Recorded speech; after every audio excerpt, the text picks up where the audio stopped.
بسم اللہ الرحمن الرحیم۔ السلام علیکم، میرے چینل میں آپ کا استقبال ہے۔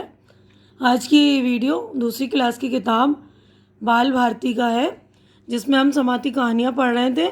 تو آج کی سماعتی کہانی کا عنوان ہے سماعتی کہانی، یعنی سننے کے لیے جو کہانیاں آپ کی بک میں ہے۔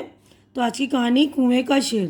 تو پچھلی ویڈیوز میں بھی میں نے سماعتی کہانی پڑھ بھی دی، اس کو سمجھا دیا ہے، اور اس کی جو زبانی جانچ تھی وہ بھی میں نے زبانی طور پر کر دیا ہے، یعنی اس کو لکھنا نہیں تھا، ہمیں صرف زبانی جانچ کرنی تھی، تو وہ بھی ہم نے کر لیا ہے۔ تو آج کی کہانی کنویں کا شیر، تو میں پڑھ رہی ہوں، اس کو آپ کو سمجھا بھی دوں گی، اس کے بعد ہم لوگ زبانی سرگرمی کر لیں گے۔ دیکھیے، کسی جنگل میں ایک خرگوش کہیں جا رہا تھا۔ اچانک ایک شیر ادھر آ نکلا۔ خرگوش کو دیکھتے ہی وہ چلایا، اے خرگوش، کہاں جا رہا ہے؟ شیر کی گرجدار آواز سن کر خرگوش رک گیا۔ وہ تھر تھر کانپنے لگا اور کوئی جواب نہ دے سکا۔ شیر پھر گرجا، خاموش کیوں ہے؟ بتاتا کیوں نہیں؟ کہاں جا رہا ہے؟ خرگوش سمجھ گیا کہ اب میری خیر نہیں۔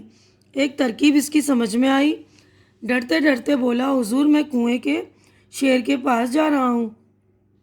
شیر نے پوچھا، کنویں کا شیر؟ کنویں کا شیر؟ ہم نے تو اسے کبھی نہیں دیکھا۔ خرگوش نے بات بنائی، حضور، وہ کنویں سے باہر کبھی نہیں آتا، سب جانوروں کو وہیں بلاتا ہے، روز ایک جانور کا ناشتہ کرتا ہے۔ شیر غرایا، کیا بکتا ہے؟ وہ ہمارے جانوروں کو ناشتہ کرتا ہے؟ خرگوش نے کہا، جی ہاں، یقین نہ آتا ہو تو چل کر دیکھ لیجئے۔ شیر نے بگڑ کر کہا، ہم نے تو اس کی آواز بھی نہیں سنی، وہ یہاں آیا کیسے؟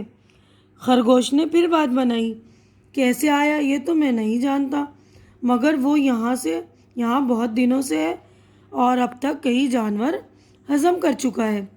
شیر گرجا، ہم اس کی ڈٹائی کا مزہ اسے ضرور چکھائیں گے، چل بتا کہاں ہے وہ؟ خرگوش نے ادب سے کہا، حضور، آپ وہاں نہ چلیں، وہ بہت موٹا تازہ ہے، مجھے ڈر ہے کہ کہیں وہ آپ کو کوئی نقصان نہ پہنچا دے۔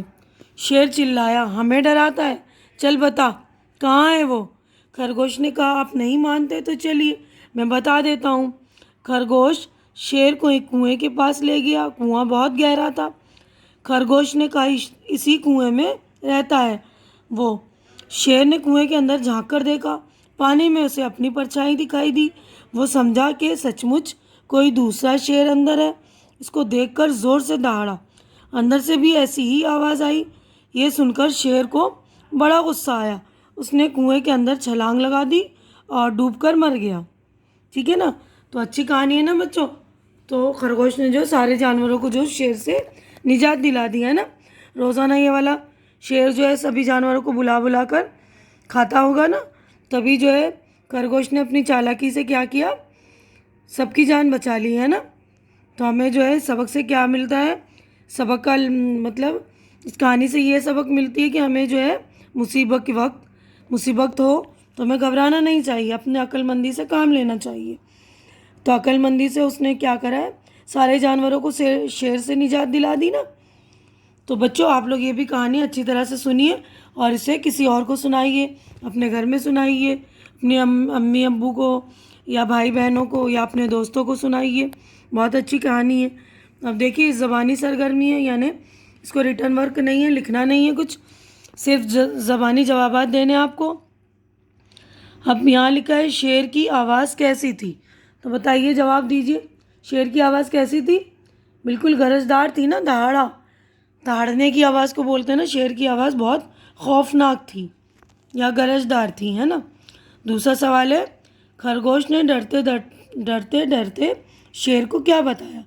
خرگوش نے ڈرتے ڈرتے شیر کو بتایا کہ ایک کنویں میں دوسرا شیر آیا ہے نا، کنویں کے اندر ایک اور شیر ہے۔ روز ایک جانور کا ناشتہ کون سا شیر کرتا تھا؟ روز ایک جانور کا ناشتہ جو کنویں کا شیر تھا وہ کرتا تھا، خرگوش نے یہ بتایا تھا نا، لیکن اصل میں کرتا کون تھا؟ وہ والا ہی شیر نا، جو چیخ رہا تھا خرگوش کے اوپر، جو ڈرا رہا تھا خرگوش کو، ہے نا۔ خرگوش شیر کو کہاں لے گیا؟ خرگوش شیر کو کنویں کے پاس لے گیا۔ شیر کو کنویں میں کیا دکھائی دیا؟ شیر کو کنویں میں ایک اور شیر دکھائی دیا۔ کنویں سے کیسی یہ آواز آئی؟ کنویں سے شیر کے دہاڑنے کی آواز آئی، ہے نا؟ تو یہ زبانی جوابات آپ لوگ کر لیں گے۔ اور یہاں پر دیکھیے، دیکھو پہچانو اور نام بتاؤ۔ تو یہ دیکھیے پہچانیے کیا ہے یہ ہوائی جہاز ہے نا، جسے انگلش میں ہم ایروپلین کہتے ہیں۔ اس کے بعد ہے بیل گاڑی، یہ دیکھیے بیل گاڑی۔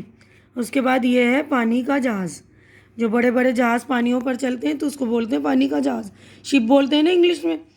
تو اردو میں پانی کا جہاز ہوتا ہے، چھوٹے چھوٹے جو ہوتے ہیں وہ ناؤ ہوتے ہیں، یا کشتی وغیرہ بوٹ وغیرہ کہتے ہیں نا وہ، لیکن جو بڑے بڑے ہوتے ہیں وہ جہاز کہتے ہیں، پانی کا جہاز، یہ ہوائی جہاز، بیل گاڑی۔ تو تینوں کے نام آپ یاد کر لیں گے اچھی طرح۔ اور یہ والی کہانی بھی آپ جب آپ کا لاک ڈاؤن کھلے گا تو اسکول میں جائیں گے، اپنے استاد کو سنائیں گے، اپنے ٹیچرز کو یا اپنے دوستوں کو سنائیے گا۔ امید کرتی ہوں کہ میری یہ ویڈیو آپ لوگوں کو اچھی لگ رہی ہوگی۔ اچھی لگ رہی ہے تو اسے لائک کیجئے، زیادہ سے زیادہ شیئر کیجئے، تاکہ زیادہ ضرورت مند بچوں کی ضرورتیں پوری ہو۔ اور میرا چینل سبسکرائب کر کے میری حوصلہ افزائی کیجئے، کیونکہ چینل کا سبسکرائب کرنا بالکل فری ہے۔ آپ لوگ چینل سبسکرائب کریں گے تو میری حوصلہ افزائی ہو جائے گی، تو پلیز میری حوصلہ افزائی کر دیا کریں۔ اب ہماری ملاقات جو اگلی ویڈیو میں ہوگی، تب تک کے لیے اللہ حافظ۔